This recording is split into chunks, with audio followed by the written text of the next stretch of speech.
As soon as I read The Dry, I realised what a gift this would be to make into a film.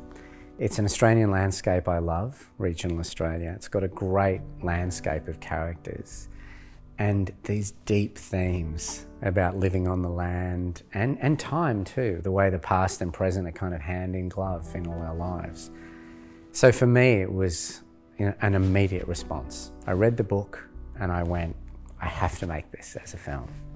I'm Robert Connolly. I'm the writer and director of The Dry, adapted from Jane Harper's novel.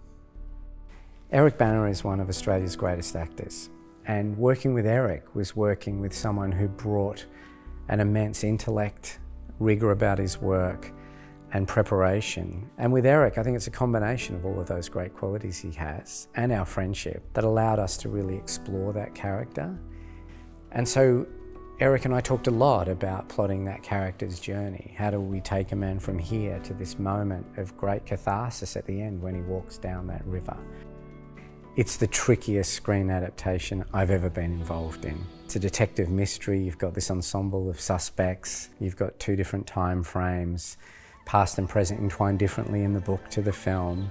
The cinematographer and I, Stefan Duccio, spent a lot of time in pre-production working out how to distinguish the past from the present. We wanted the audience to know clearly where they were. But I've always thought that a screenplay in film is written 3 times: on the page, during the shoot, and in post-production. And definitely in post-production, we really had to get our hands dirty to kind of make the plotting work.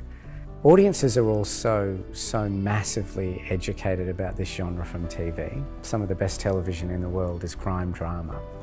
So audiences kind of know, what the formulas are, what the tricks are, what the tropes are, and expect a lot.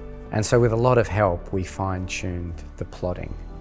Challenging for me because I'd never done a detective mystery before. It's not a genre Australian cinema actually does. And I was learning. I was learning how to do it, and some of the mistakes I made during the shoot, we were able to reconcile in post-production on this journey to try to fine-tune the film. Very nice bit of land you got out here. Very impressive.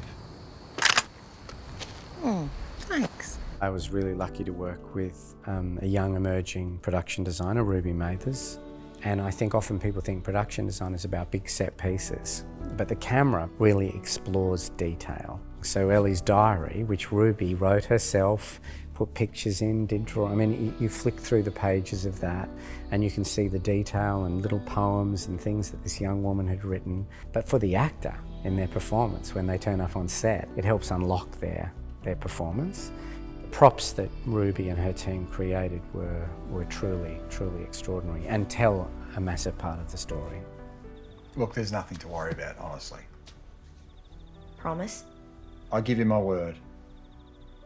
Good. The fact that so many people, millions of Australians, went to the cinema to see the film is something as a filmmaker that you just hope and dream could happen. I think people went to see it because it was Australian.